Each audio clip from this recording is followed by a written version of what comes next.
یہ course MIK اور net foundation کے اشتراک سے تیار کیا گیا ہے، جو کہ MIK کی کتاب خدا کا نجات دینے کا طریقہ پر مشتمل ہے، جس میں خادموں، لیڈروں اور ان کے کردار اور ذمہ داریوں پر تفصیلی بات کی گئی ہے۔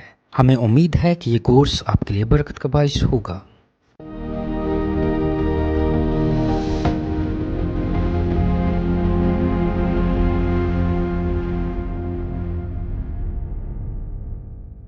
خداوند یسوع مسیح کے جلالی اور بابرکت نام میں آپ سب کو میری طرف سے سلام۔ جو کورس ہے خدا کا طریقہ نجات، اس کے دوسرے حصے کے متعلق اب ہم سیکھ رہے ہیں۔ دوسرے حصے کا پہلا باب وہ پاسبان کی جو خدمت ہے اس کو بطور چرواہا پیش کرتا ہے، اور خاص طور پر اس باب میں 23ویں زبور کی وضاحت کی گئی ہے، اور جو دوسرا باب ہے وہ پاسبان کی یا پاسٹر کی بلاہٹ کے بارے میں ہے۔ یہ جو سارا حصہ ہے یہ اسی طرح پاسبان کی خدمت کے بارے میں عملی باتوں کی تعلیم دیتا ہے، جو ایک پاسبان کے لیے انتہائی ضروری اور مفید ہیں۔ اور جو تیسرا باب ہے یہ پاسبان کی روحانی زندگی کے بارے میں ہے، یعنی اس کی میڈیٹیشن کی جو لائف ہے اس کے بارے میں یہ چیپٹر ہمیں تعلیم دیتا ہے۔ بائبل میں پاسبان کو ہر لحاظ سے اپنی کلیسیا کے لیے ایک مثال یا نمونہ بننے کے لیے کہا گیا ہے، اور پاسٹر ہونا ایک لحاظ سے طرز زندگی ہے۔ آپ کا سارا وجود ان جگہوں پر بادشاہی کے پھیلاؤ میں لگا ہوتا ہے جہاں خدا نے آپ کو بلایا ہے، اس لیے آپ اس کو اس طرح سے گزاریں کہ لوگ آپ کی زندگی کو دیکھ کر عملی نمونہ حاصل کریں۔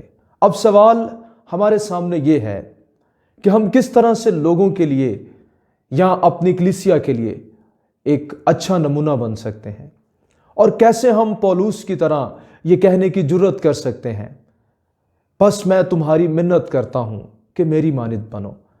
پولوس نے یہ جو منت ہے یا بات ہے کرنتھس کی کلیسیا کے سامنے رکھی، کیونکہ وہ مسیح کی مانند بن رہا تھا۔ یہ آپ کو پہلا کرنتھیوں 4 باب کی 16ویں آیت میں بات ملے گی۔ تو کیسے ایک پاسبان اپنے لوگوں کے لیے ایک اچھا نمونہ بن سکتا ہے؟ اس کا صرف ایک ہی طریقہ ہے جس سے آپ اپنی کلیسیا کے لیے مثال ہو سکتے ہیں، اور وہ یہ ہے کہ آپ دانستہ طور پر خدا کے ساتھ گہری رفاقت میں زندگی بسر کریں۔ جب میں لفظ دانستہ طور پر استعمال کر رہا ہوں تو اس کا مطلب یہ ہے کہ اپنے آپ کو ڈسپلن کرنا، اپنے آپ کو روحانی ضابطے میں لا کر خدا کے ساتھ ایک پاسبان گہری رفاقت رکھے، تو پھر وہ اس نوبت تک پہنچ جاتا ہے کہ وہ اپنے سننے والوں کو یہ کہہ سکے کہ میں تمہاری منت کرتا ہوں کہ میری مانند بنو۔ پس ہم اس عمل کو سیکھیں گے جس کے ذریعہ سے ہم اپنے غلہ کے لیے نمونہ بن سکتے ہیں۔ اعمال 20واں باب اس کی 28ویں آیت میں لکھا ہے، پس اپنی اور اس سارے غلہ کی خبرداری کرو جس کا روح القدس نے تمہیں نگہبان ٹھہرایا ہے۔ نہ صرف ہمیں اس غلہ کی خبرداری کرنی ہے بلکہ اپنی بھی کرنی ہے کہ ہماری ڈیووشنل لائف، میڈیٹیشن کی لائف یہ کیسے جا رہی ہے، اور کیا ہم دوسروں کے لیے نمونہ ہے یا نہیں۔ تو اس باب میں ہم جو چند ایک باتیں دیکھیں گے وہ یہ ہیں۔ سب سے پہلے ہم دعا کو، اور پھر دوسرے نمبر پر خدا کے کلام پر غور کرنے کے بارے میں، اور تیسری بات جو دیکھیں گے ہم وہ روحانی جنگ کے بارے میں ہوگی۔ اور یہ جو 3 نکات ہیں یہ مارٹن لوتھر کے بتائے گئے 3 اصول ہیں جو اس نے پاسبانوں کو بتائے ہیں۔ تو آئیں ان پر باری باری غور کرتے ہیں۔ دعا خدا کے ساتھ ایک پوشیدہ تعلق ہے۔ میرے خیال سے دعا کے علاوہ ایماندار کے پاس کوئی اور ایسا طریقہ نہیں ہے کہ وہ خدا کے ساتھ رفاقت رکھ سکے، ملاقات کر سکے۔ اگر کوئی اور ہے تو ابھی تک میں نہیں جانتا۔ ہم دعا کے وسیلہ سے خدا کے ساتھ ملاقات کرتے ہیں، اور اگر ایک پاسبان دعا نہیں کرتا تو وہ خدا کے ساتھ ملاقات نہیں کرتا۔ جس کی بادشاہی کی ترقی کے لیے وہ کوشاں ہے، اسی کے ساتھ وہ دعا نہ کر کے ملاقات نہیں کر پاتا۔ جب ایک خادم دعا کرتا ہے تو وہ دعا کے وسیلہ سے خدا سے قوت حاصل کرتا ہے۔ اس لیے کہا جاتا ہے لیس پریئر لیس پاور، مور پریئر مور پاور، نو پریئر نو پاور۔ یعنی ہم جتنا زیادہ دعا میں وقت خدا کے ساتھ گزارتے ہیں، ہمیں اتنی ہی خدمت کرنے کے لیے توانائی اور قوت ملتی ہے۔ جب ایک خادم دعا میں خدا کے ساتھ وقت نہیں گزارتا تو اس کی خدمت، اس کی پاسبانی خدمت وہ قوت سے خالی ہوتی جاتی ہے۔ جو پاسبان ہوتا ہے اس پر کئی طرح کے بوجھ ہوتے ہیں، اس پر شخصی زندگی کے بوجھ ہوتے ہیں، کئی سارے اہداف اس کے سامنے ہوتے ہیں جن کو اچیو کرنے کا بوجھ اس کے کندھوں پر ہوتا ہے۔ اس کے بعد وہ اپنے گھر میں شوہر اور باپ ہوتا ہے، خاندانی بوجھ اس کے کندھوں پر ہوتے ہیں، اور سب سے بڑھ کر اس پر کئی زندگیوں کی ذمہ داری ہوتی ہے۔ وہ کلیسیا میں بڑے خاندان میں ذمہ دار شخص ہوتا ہے، اور ان تمام بوجھوں کو وہ دعا کے وسیلہ سے خدا کے سامنے لے آتا ہے، وہ خدا کو دے دیتا ہے۔ اور اگر ایک پاسبان دعا نہیں کرے گا تو وہ بوجھوں کے نیچے ڈپریسڈ ہوتا جائے گا۔ خدا کی رہنمائی حاصل کرنے کے لیے، اپنے لیے، اپنی کلیسیا کے لیے پاسبان کو ضرور ہے کہ وہ دعا کرے۔ آج یہ بہت بڑا المیہ ہے کہ پاسبان دعا نہیں کر رہے، وہ دعائیا نمونہ کلیسیا کے سامنے پیش نہیں کر رہے۔ اگر کوئی چاہتا ہے، پاسبان خاص طور پر، کہ میری خدمت فروٹفل ہو اور میں اپنی خدمت میں ثابت قدم رہ کر ترقی کرتا جاؤں، تو ضرور ہے کہ وہ دعائیا زندگی بسر کرے۔ تو پہلی اور اہم بات یا اصول جو پرائیویٹ لائف کا ہے وہ دعا ہے۔ یسوع نے بھی اس زمین پر بطور دعا گو خادم کے خدمت کی۔ ایک بہت مشہور مصنف ہے جو خاص طور پر روحانی ضابطوں کے بارے میں لکھتا رہا ہے، اینڈریو مرے۔ اس نے اپنی کتاب دا اسکول آف پریئر میں یہ بات کہی کہ آور کرائسٹ از اے پریئنگ کرائسٹ، یعنی ہمارا یسوع دعائیا یسوع تھا۔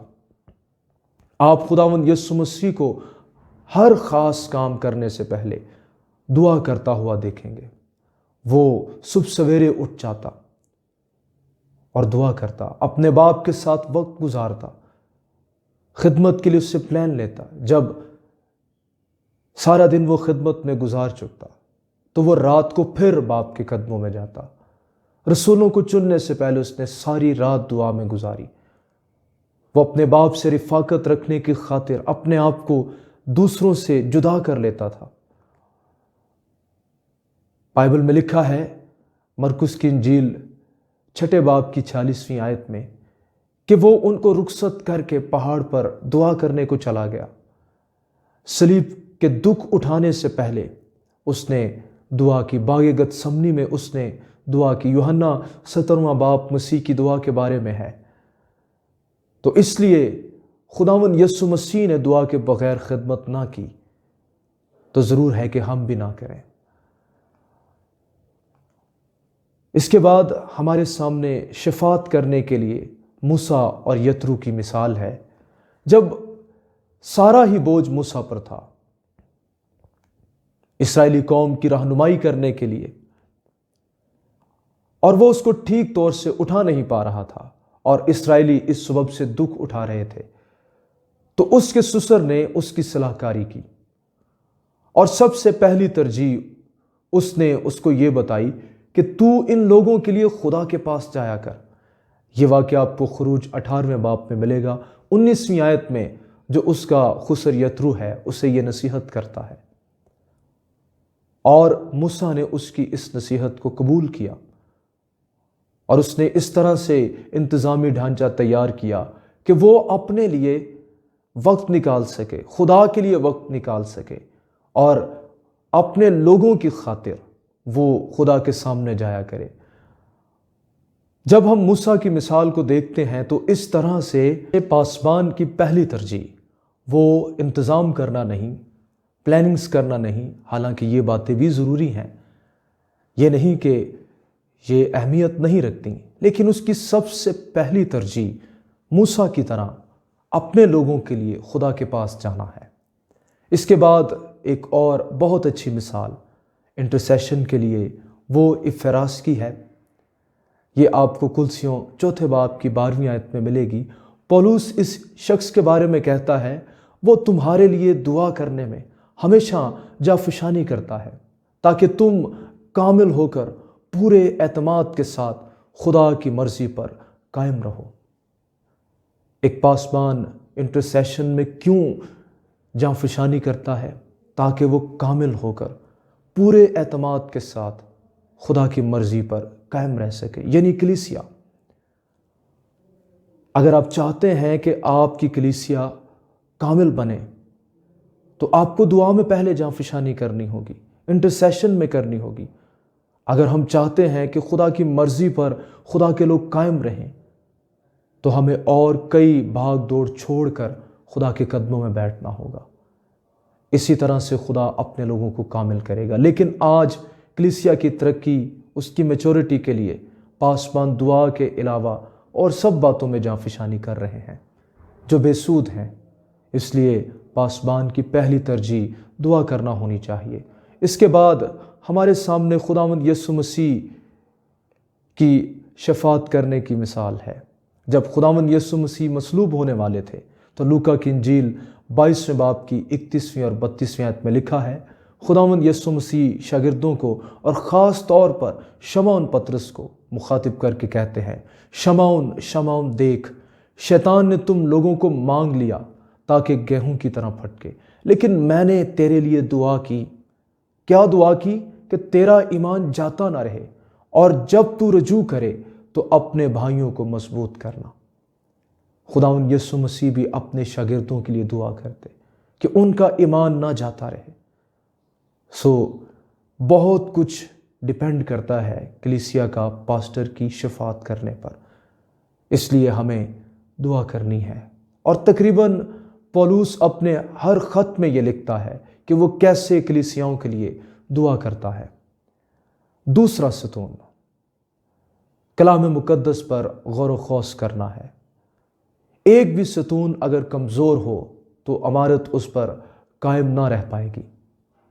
بعض افراد ایسے ہوتے ہیں یا خادم ایسے ہوتے ہیں یا پاسبان ایسے ہوتے ہیں جو محض دعا میں وقت گزارتے ہیں اور بائبل نہیں پڑھتے، اور بعض ایسے ہوتے ہیں جو محض بائبل کو پڑھتے ہیں اور دعا میں وقت نہیں گزارتے۔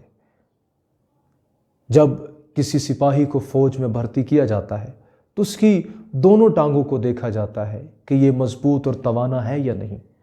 ایسے ہی جب کوئی خادم خدمت کرتا ہے تو اس کے یہ دونوں پہلو مضبوط ہونے چاہیے، وہ دعا بھی کرے اور کلام پر غور و خوض بھی کرے۔ جو بائبل مقدس کا مطالعہ ہے وہ سود مند ہوتا ہے، لیکن جو گھٹنوں کے بل ہو کر دعائیہ حالت میں، دعائیہ رویے میں مطالعہ کیا جاتا ہے وہ بہت ہی زیادہ ترقی کا سبب بنتا ہے۔ اس لیے دعائیہ زندگی کے ساتھ ساتھ ایک پاسبان کو کلام پر میڈیٹیٹ کرنا ہے۔ یہ بھی ایک بہت بڑا المیہ ہے کہ ہمارے پاسبان یا ہم پاسبان، ہم بائبل کے بارے میں تو بہت کچھ پڑھتے ہیں لیکن بائبل کو نہیں پڑھتے۔ غور کیجئے گا، ہم بائبل کے بارے میں بہت کچھ سنتے ہیں، بائبل کے بارے میں بہت کچھ سکھاتے ہیں، لیکن ہم بائبل نہیں پڑھتے۔ ہم بائبل کے بارے میں بکس کو پڑھتے ہیں، ہم بائبل کے بارے میں جو ویڈیوز ہیں ان کو دیکھتے ہیں، موویز کو دیکھتے ہیں، اور ہم بائبل کو سکھاتے بھی ہیں، لیکن ہم بائبل کو خود نہیں پڑھتے۔ پاسبانوں کے لیے ان کی مصروف زندگی میں، پاسبانی زندگی میں دعا کرنا اور اس کے بعد بائبل کو پڑھنا، یہ دو بہت بڑے چیلنجز ہیں جن کو پاسبان کو قبول کرنا ہے اور پورا کرنا ہے۔ پاسبان کو یہ سمجھنا چاہیے کہ سب سے پہلے بائبل اس کو فیڈ کرتی ہے، اس کو اسودہ کرتی ہے، اور ایک اسودہ پاسبان ہی پوری قوت میں، روح القدس کی معموری میں کلیسیا کی بہتر پاسبانی کر سکتا ہے۔ اور جب وہ اس طرح سے پاسبانی کرے گا تو کلیسیا بھی اسودہ ہوگی، برکت پائے گی۔ جب اس کی پرسنل میڈیٹیشن ہوگی، وہ اولین طور پر اسے مضبوط کرے گی اور پھر وہی کلیسیا کے لیے غذا بن جائے گی۔ تو اس لیے پاسٹر کو کلام پر میڈیٹیٹ کرنا، غور و خوض کرنا۔ جب ہم میڈیٹیشن کی بات کرتے ہیں تو یہ ہے ٹک ٹکی باندھ کر دیکھتے رہنا ایک چیز کو، اس کو مختلف زاویوں سے، پہلو سے دیکھنا۔ ایسے ہی بائبل کو دیکھنا، اس پر غور کرنا، اس کی جگالی کرنا، اس کو اپنے دل دماغ میں جگہ دینا، سوالات اس کے لیے کھڑے کرنا اور پھر ان کے جوابات ڈھونڈنا، یہ میڈیٹیشن ہوتی ہے۔ ہاں، یہ تھوڑا محنت طلب کام ہے، لیکن پاسبان کو کرنا ہوگا۔ اس کتاب میں ایک بڑی اچھی وضاحت بیان کی گئی ہے کہ جب خدا نے یشوع کو خدمت کے لیے بلایا تو خدا نے اس سے کہا کہ شریعت کی یہ کتاب تیرے منہ سے نہ ہٹے، بلکہ دن اور رات تیرا اس پر دھیان رہے۔ یہ بڑی مشہور آیت ہے۔ خداوند اس کو کہتا ہے کہ دن اور رات اس پر میڈیٹیٹ کر، اور اس کے علاوہ تموتیوس کو کہا گیا، دوسرا تموتیوس 5واں باب 15ویں سے 17ویں آیت تک، تو بچپن سے ان پاک نوشتوں سے واقف ہے جو تجھے مسیح یسوع پر ایمان لانے سے نجات حاصل کرنے کے لیے دانائی بخش سکتے ہیں۔ ہر ایک صحیفہ جو خدا کے الہام سے ہے، تعلیم، الزام اور اصلاح اور راست بازی میں تربیت کرنے کے لیے فائدہ مند بھی ہے، تاکہ مرد خدا کامل بنے۔ بائبل کو پڑھنے کا مقصد کیا ہے؟ تاکہ مرد خدا کامل بنے، وہ کاملیت کی طرف بڑھے۔ یہ اس لیے نہیں کہ بائبل کا نالج حاصل کر کے ہم اپر ہینڈ ہو سکیں، ہم ریورنٹ بن سکیں اور ہم یہ تاثر دے سکیں کہ ہم بائبل کے اسکالر ہیں۔ اس کا مقصد یہ ہے کامل بنے، ہر ایک نیک کام کے لیے بالکل تیار ہو جائے۔ اس کا مطلب یہ ہے کہ جو صحیفوں پر دھیان نہیں کرتا، وہ دانائی نہیں حاصل کر پاتا، وہ راست بازی میں تربیت حاصل نہیں کر پاتا، وہ کامل نہیں بن پاتا، وہ نیک کاموں کے لیے تیار نہیں ہو پاتا، موٹیویٹ نہیں ہو پاتا۔ بائبل ہمیں ان تمام کاموں کے لیے موٹیویٹ کرتی ہے۔ بائبل مقدس میں ایک اور آدمی کو میں آپ کے سامنے رکھوں گا۔ یوحنا 1 باب اور اس کی 6 آیت میں لکھا ہے، ایک آدمی یوحنا نام موجود ہوا جو خدا کی طرف سے بھیجا گیا تھا۔ یہ گواہی کے لیے آیا کہ نور کی گواہی دے، تاکہ سب اس کے وسیلہ سے ایمان لائیں۔ یہاں پر یوحنا کے بارے میں 3 باتیں بیان کی گئی ہیں جو ہر خادم پر صادق آتی ہیں۔ پہلی بات، یوحنا ایک آدمی تھا۔ جو پاسبان یا خادم ہوتا ہے وہ ایک انسان، عام انسان، لیمیٹیشنز کے اندر ہوتا ہے، لیکن وہ خدا کی طرف سے بھیجا گیا ہوتا ہے۔ اس کے پاس کالنگ ہوتی ہے، اس کے پاس ڈیوائن اتھارٹی ہوتی ہے، اور تیسری بات، وہ گواہی دینے کے لیے بھیجا گیا ہوتا ہے۔ وہ کلام کی گواہی، کلام کا خادم ہونے کے لیے بھیجا گیا ہوتا ہے۔ ہمارے پاس جو اختیار ہے وہ کلام کو سنانے کا، پریچ کرنے کا اختیار ہے، اور ہم اس اختیار میں پرفیکٹ اسی وقت ہو پائیں گے، یا بہتر اسی وقت ہو پائیں گے جب ہم خود کلام مقدس پر غور و خوض کرتے رہیں گے۔ اس لیے ہمیں کلام مقدس پر غور کرتے رہنا ہے۔ تیسرا اور آخری ستون وہ ہے روحانی جنگ۔ پہلا اصول دعا، دوسرا اصول خدا کے کلام پر غور و خوض کرنا، اور تیسرا اصول روحانی جنگ کرنا ہے پاسبان کے لیے۔ ہم حالت جنگ میں ہیں، ہم آرام کی حالت میں نہیں ہیں، ہم وہ سپاہی ہیں جو میدان جنگ میں ہیں۔ جب ہم خدمت کے دوران ہیں تو ہم آرام کی تلاش نہ کرتے رہیں، بلکہ ایک سپاہی کی طرح ہمیشہ چیلنجز سے لڑنے کے لیے اور دشمن سے لڑنے کے لیے اپنے آپ کو تیار رکھیں۔ لیکن اس بات کا تعین ضرور کر لیں کہ ہمارا دشمن در حقیقت ہے کون۔ کلام مقدس میں لکھا ہے، افسیوں 6 باب اور اس کی 12ویں آیت، کیونکہ ہمیں خون اور گوشت سے کشتی نہیں کرنا ہے، بلکہ حکومت والوں اور اختیار والوں اور اس دنیا کے تاریکی کے حاکموں اور شرارت کی ان روحانی فوجوں سے جو آسمانی مقاموں میں ہیں۔ ہماری جنگ انسانوں سے نہیں ہے۔ ہمارے خداوند یسوع نے بھی انسانوں سے جنگ نہ کی۔ اس نے اس وقت کی طاقتوں، انسانی طاقتوں کا سامنا نہ کیا، حالانکہ لوگ اس سے توقع کرتے تھے، اور اس پر یہ آزمائش بھی تھی کہ جب اس کو گالی دی گئی تو وہ لکھا ہے کہ گالی کے بدلے گالی نہیں دیتا تھا۔ جب اس کو دکھ دیا گیا تو اس نے دھمکایا نہ، کیونکہ وہ خون اور گوشت سے کشتی نہیں کرتا تھا۔ تو ہماری بھی کشتی انسانوں سے نہیں ہے، ان سے جنگ ہماری نہیں ہے۔ ہماری کس کے ساتھ لڑائی ہے؟ اختیار والوں کے ساتھ، اس دنیا کے تاریکی کے حاکموں، شرارت کی ان روحانی فوجوں سے، حکومت والوں کے ساتھ۔ اور یہ ساری کائنڈس ہیں جو ابلیس کی آرمی کی ہیں، جو اس کی آرمی میں درجہ بندی ہے، مختلف رینکس ہیں، ان کو پولس نے یہاں پر بیان کیا ہے۔